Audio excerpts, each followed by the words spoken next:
ओम गुरुभ्यो नमः। ओम गम गणपतये नमः।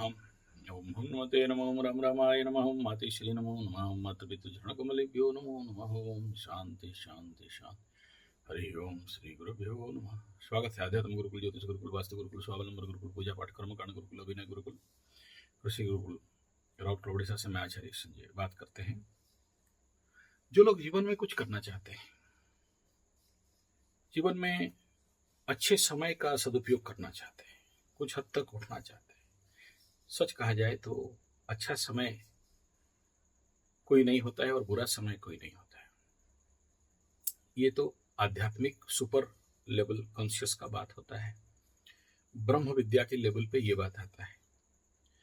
लेकिन लौकिक और दुनिया में अगर देखेंगे तो हम लोग सब जिस धरातल में रहते हैं, जिस 3D में रहते हैं, 3 डायमेंशन एरिया में, तो यहाँ टाइम स्पेस एनर्जी है, माया है, और माया जगत में फिर जो सत्य नहीं है वो भी सत्य लगता है। लेकिन जब हायर डायमेंशन में चलते हो तो फिर बोलते हो कि time is a illusion, there is no time. And अगर टाइम नहीं है तो फिर ग्रह नक्षत्र का भी कोई इफेक्ट नहीं है। ये उस लेवल का बात है जब आप समाधि लेवल पार कर जाते हो या समाधि तक पहुंच जाते हो। लेकिन जब समाधि में पहुंच जाओगे तो फिर और कुछ होगा ही नहीं। यानी योगाचार्य, योगा टीचर हो तब तक योगा सिखाओगे, जिस दिन योग खुद बन जाओगे फिर योग नहीं सिखा सकते। जब तक आप एस्ट्रोलॉजर हो तब तक एस्ट्रोलॉजी कर रहे हो, जिस दिन स्वयं आप ज्योतिष बन जाओगे, दीप बन जाओगे, एस्ट्रो बन जाओगे, उस समय फिर और ज्योतिष नहीं कर सकते। मैं बड़े बड़े गुरुओं को देखा हूं और वो कुछ बोल नहीं पाते, बस ठीक है जाओ एक शब्द में बोल के भगा देते हैं। हम लोग इतना सारा एक्सप्लेनेशन कर रहे हैं और हमें अंदर भी कई बार प्रेरणा आता है कि बंद कर ये सब, हटा, चल पेड़ के नीचे, पकड़ माला। माला तो अभी भी पकड़ते हैं, जब तो अभी भी करते हैं, अभी भी 108 माला का रनिंग चलता है। लेकिन अंदर से कभी कभार बड़ा जोर से बूस्ट होता है कि ये सब यूट्यूब बंद कर और अपने में ध्यानस्थ हो जाओ। मैं योग सिखा नहीं पाया जब मैं स्वयं योग बन गया। जब आप योग बन जाते हो तो अब मैं जो कह रहा हूं हो सकता है आपके दिमाग से बहुत परे हो ये बात, लेकिन कुछ भी समझने के लिए चाहिए ऊर्जा। जिस दिन तक आप योगी हो, योगा टीचर हो, योगा आचार्य हो, तब तक सिखा रहे हो, कमा रहे हो, लोग आपको अच्छा बोल रहे हैं। लेकिन जब स्वयं योग बन जाते हो फिर और नहीं सिखा। मंत्र तब तक कर रहे हो जब तक मांत्रिक हो, जिस दिन मंत्र हो गए और मंत्र नहीं कर सकते फिर तो आप मंत्र में जीना भी नहीं पड़ेगा, मंत्रस्थ हो जाओगे।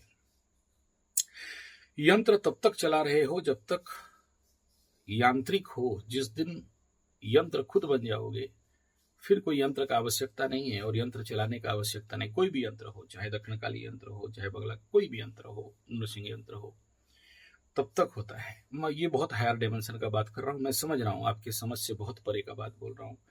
तांत्रिक तब तक तंत्र कर सकता है जब तक तांत्रिक है, जिस दिन स्वयं तंत्र बन जाएगा फिर वो तांत्रिक काम नहीं कर सकता है।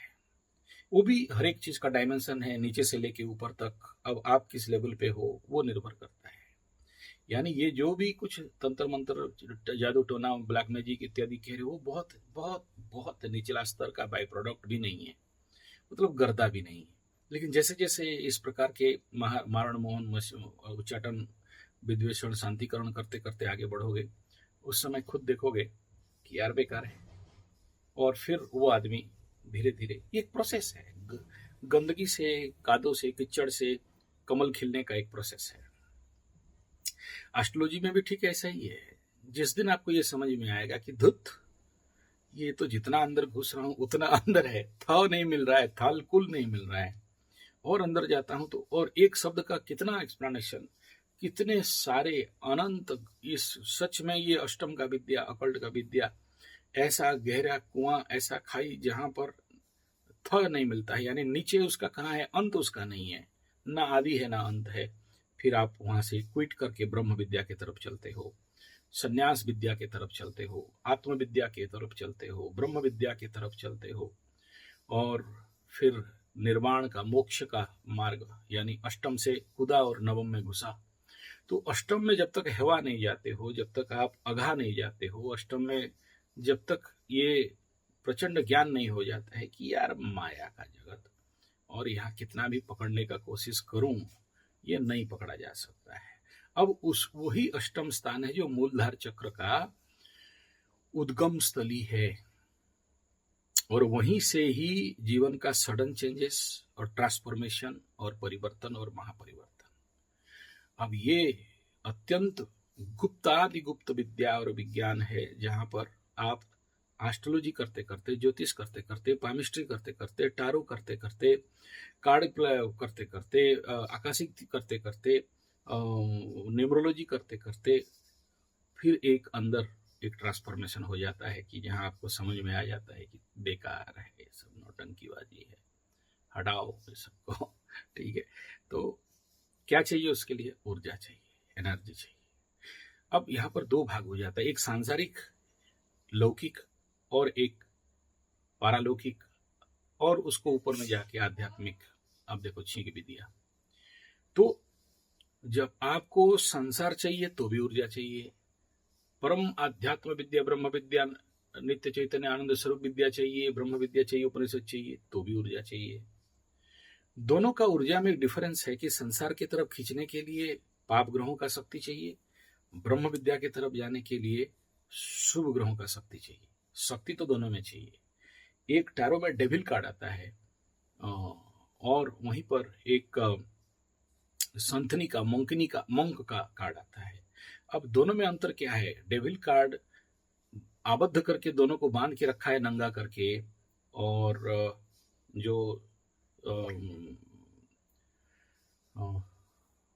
एंजल है वो स्वाधीन करके रखा है। लेकिन डेविल भी दो नंगा नंगी को रखा है, और एंजल भी दो नंगा नंगी को रखा है, और एंजल पर उठा के उड़ने का तरफ दिखा रहा है, डेविल दोनों को बांध के रखा है।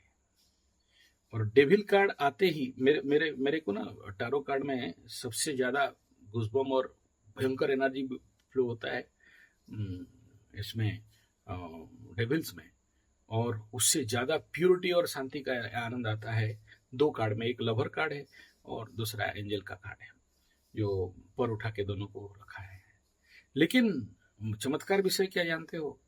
इसी एंजल कार्ड में जो शुद्ध पवित्र जिसको बोलते हैं प्योरिटी है, लेकिन उस लड़की के पीछे एक सांप भी है। अब देखो, डेविल के पास तो है ही है, एंजल के पास भी सांप है। अब मुझे नहीं पता आप लोग कितना पकड़ रहे हो मेरा बात, बड़ा एक पेचीदा बात है। चलो, इतना ज्यादा मैं आपको नहीं कंफ्यूज करना चाहता हूं। इतना कहूंगा कि शुद्ध सात्विक नित्य चैतन्य आनंद भी को भी छोड़ना पड़ता है, यानी राजसिक, तामसिक, सात्विक को भी छोड़ना पड़ता है, गुणातीत के तरफ चलना पड़ता है। अब इस सब के लिए क्या चाहिए? ऊर्जा, एनर्जी, पावर। कौन सा?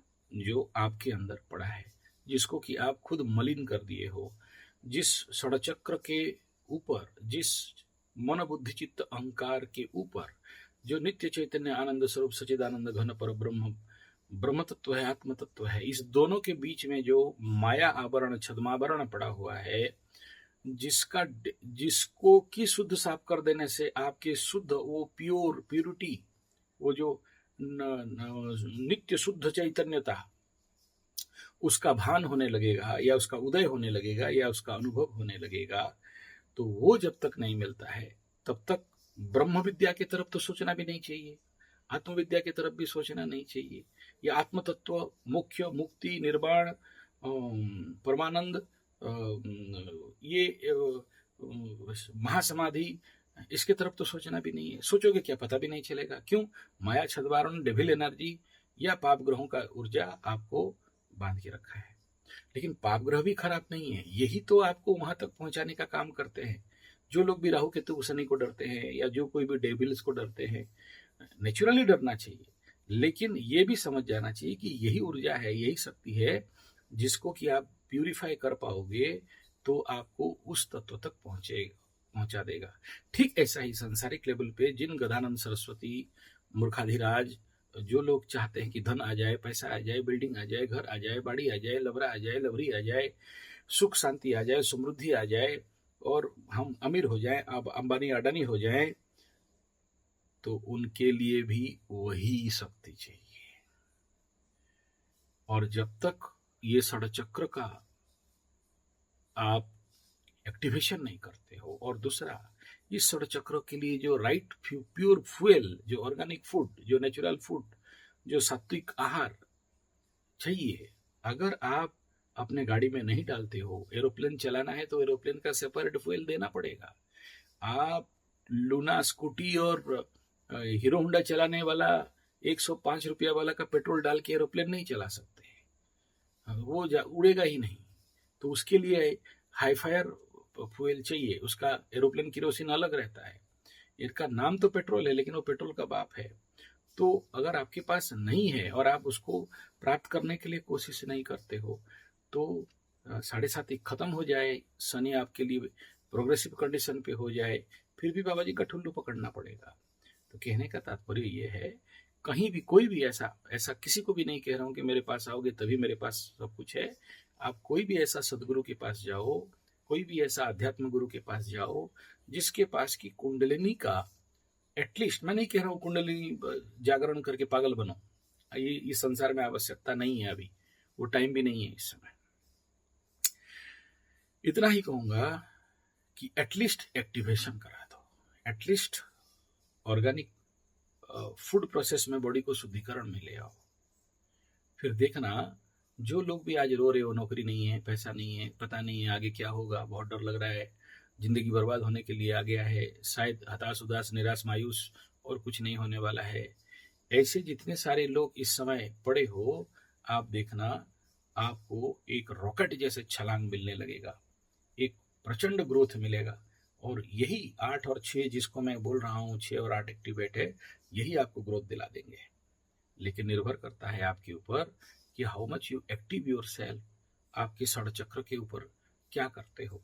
और मैं बार बार बोलता हूँ, षड चक्र सर्पेंटाइन एनर्जी अगर बिना गुरु में करते हो तो पागल के सिवा और कुछ नहीं है। मैं मेरे जीवन में आज से नहीं 43 इयर्स बैक प्रैक्टिस में देखते देखते आया हूँ।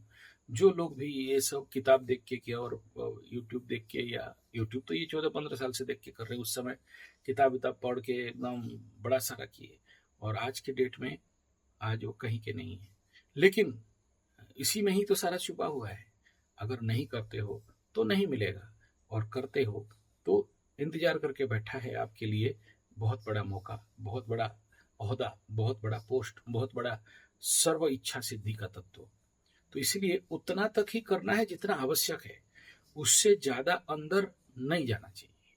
तो वो जो लिमिट है वो गुरु करवाता है, इसलिए बोला कि गुरु के शरण में करो, क्योंकि वो आपको उतना ही मुड़ेगा जितना आवश्यकता है। उससे ज्यादा मुड़ने से फिर वही जो मैं पहले आपको बताया, जब आप योगा तब तक सिखाओगे जब तक योगाचार्य, योगा टीचर हो। जिस पल आप योग बन गया नहीं सिखा सकते। एस्ट्रोलॉजी तब तक कर रहे हो जब तक डीप इनसाइड नहीं जा रहे हो, चाहे कोई भी टारो हो, पामिस्ट्री हो, एस्ट्रोलॉजी हो, ज्योतिष विद्या हो, न्यूमरोलॉजी हो, आकाशिक रीडिंग हो, वास्तु विद्या हो, जिस समय आप डीप इनसाइड इट, आप खत्म, संसार का कोई काम का नहीं है और आपको ले डूबा बैठा। अब यहां प्रश्न होगा कि उसके अंदर घुसना चाहिए कि नहीं घुसना चाहिए। अगर आप सांसारिक कीड़े मकोड़े हो तो मत घुसो, उसको उस काम के लिए हमें छोड़ दो। बहुत से लोग मेरे को प्रश्न करते हैं यहाँ पर जी, आकाशिक रीडिंग ध्यान करके किसी के पूर्व जन्म में घुसना ठीक किया, कितना दूर ठीक है। मैं बोला देखो, जो जिसके लिए जन्म हुआ है वही करेगा। कोई गदानंद सरस्वती है और एडगर केसी बनना चाहता है तो आखिरी में एडगर केसी जैसे मरेगा। उसके लिए ऑलरेडी भृगु लिख दिया गया है, उसमें कोई बड़ा विज्ञान नहीं है कि पूर्व जन्म का जानने के लिए एस्ट्रोलॉजी एक छोटा सा टूल, उसके लिए इतना ध्यान करके भाई डंपर डोजर खरीद रहे हो घास उखाड़ने के लिए, डंपर डोजर पड़ा है बड़े बड़े बिल्डिंग तोड़ने के लिए। ऐसा ही ध्यान एक टूल है, अंतर प्रवेश एक टूल है, जहां पर आत्मबोध सबसे बड़ा अचीवमेंट पर निज परम हितार्थम। अब बेटा निकल गया दूसरे का गू देखने के लिए कि पूरा पास्ट लाइफ में तुम कितने के साथ फ्रॉड किया था, कितना बच्चा मारा था, कितना भ्रूण हत्या किया था, यही सब के लिए ये सब है क्या? पिस जाते हैं ऐसे लोग। लेकिन क्या करें, वो लोग भी अभिशप्त हैं, तो उनको उस दूसरे का डैश में घुसना है, डैश मतलब 8 में घुसना है, गुप्त में घुसना है और निकालना है। हम लोग भी वही कर रहे हैं, मैं भी कोई बाहर नहीं हूँ। और लेकिन करें क्या, नहीं करके भी कोई उपाय नहीं है। लेकिन इसका भी एक लिमिट है। जिस दिन इसका लिमिट खत्म हो जाएगा उस दिन सब लॉक, बेटा ढूंढते रहो कहाँ गया आचार्य संजय। ठीक है, तो ये मेरे साथ हुआ है। मैं योगा सिखाता था। आजकल मतलब उस प्रकार का क्लास नहीं रहता। उस समय तो पूरा पैसा कमाने के लिए ही योगा क्लास ले करता था। तो उस समय कमा लेते थे। जिस समय स्टील प्लांट का महीना 5,000 था, मेरा 30,000 रुपया था। मैं योगा सिखाता तो योगाचार्य। तो जैसे जैसे मेरा वो पकड़ लो, कोई भी आसन में समाधिस्थ हो गया ना, तो मेरा जितने स्टूडेंट हैं बोले चलो बाबा जी हो गए आज। अब कब उनका समाधि टूटेगा और कब उठेंगे उसका ठिकाना नहीं है। तो योगा क्लास वहीं से बंद। फिर मैं अपने बच्चों को, अपने जो स्टूडेंट्स हैं, अपने जो शिष्य थे, उनको दे दिया योगा क्लास। बोला देखो ऐसे में तो बाकी लोग परेशान हो रहे हैं, उन बेचारों को। तो फिर उनको मैं दे दिया और फिर अपना साधना में मैं आ गया। हर चीज में मेरा जिंदगी में ऐसा ही हुआ है। तो एस्ट्रोलॉजी के क्षेत्र में भी कई बार ऐसे ही हो जाते हैं, उसी को चबाते रहते हैं, नहीं तो वो अंतर प्रवेश हो जाता है एक विषय को पकड़ते पकड़ते। तो फिर आप बाहर और कुछ नहीं कर सकते हो, खत्म हो गया खेल। तो कहने का तात्पर्य है कि उतना तक ही, उससे ज्यादा अंदर मत जाओ। संसारिक लोग हैं, बैलेंस, मैनेजमेंट, समत्वम योग उच्यते, ना ज्यादा अंदर ना ज्यादा बाहर, बैलेंस बना के चलना। ठीक ऐसा ही ऊर्जाओं का जागरण को एकदम एग्जैक्टली ट्यून करना। तो इस समय जो लोग भी परेशान होने का कोई कारण नहीं है। कहीं भी एक 5 दिन 10 दिन का, 1 महीना का, और थोड़ा सा शिविर टाइप करके अपने ऊर्जाओं को रीगेन करना, रिप्राप्ति करना। क्योंकि नेचुरली 7.5 में बहुत ऊर्जा लॉस होता है, ढैया में बहुत ऊर्जा लॉस होता है, जिसको कि रीगेन नहीं करते हो तो फिर आपको प्रोग्रेसिव जो इजेक्शन है वो नहीं मिलेगा, या फिर डिले हो जाएगा, या फिर लेट हो जाएगा। आप बाकी लोग को देखते रहोगे कि वो मकरू का हो गया, ये मकरू का हो गया, मेरा नहीं हुआ। अरे उस कुंभ का हो गया, उस मटका का हो गया, मेरा नहीं हुआ। वो मछली का हो गया, वो मीन का हो गया, मेरा नहीं हो गया। तो उस प्रकार के कंडीशन पे आप फंस जाओगे। तो it is my basic advice कि भाई have the right path, to practice the right particularly energy, ऊर्जा, शक्ति इत्यादि का समन्वय, विकास, और जिसके माध्यम से आप उस सुप्रीम गोल को, चाहे वो संसारिक हो चाहे वो आध्यात्मिक हो, और कैसे बोले मध्यस्थ मार्ग में कैसे सिद्ध सिद्धो समो भूत्वा समत्वम योग उच्यते। जो समत्व शब्द है, स्थितप्रज्ञ से क्या भाषा, स्थितप्रज्ञ की मुच्यते। तो स्थितप्रज्ञ का जो शब्द है, मध्यस्थ मार्ग है, बैलेंस वाला मार्ग है, उसको अपनाते हुए, और सारा खेल के अंदर याद रखना शक्ति, ऊर्जा, उसको एकोमोलेट करना, संरक्षित करने का कोशिश करो। हर चीज पाओगे। जैसे बैंक में बैलेंस है तभी तो कुछ खरीद सकते हो। एटीएम कार्ड लेके गया, घुसाया, 1 रुपया भी नहीं निकला, मतलब क्या? नहीं था तो निकलेगा कहां से? तो आपके पास ऊर्जा ही नहीं है तो फिर भोग करोगे कैसे? भोग के लिए भी ये शक्ति चाहिए, योग के लिए भी शक्ति चाहिए। इवन इफ बड़े बड़े संत साधु बोलते हैं कि मरने के लिए भी ताकत चाहिए। जिनके पास ताकत नहीं होता है ना, घिसटते रहते हैं, बेडेड होके पड़े रहते हैं, मृत्यु होता नहीं है। आशा करता हूँ समझे होंगे। धन्यवाद, नमस्कार।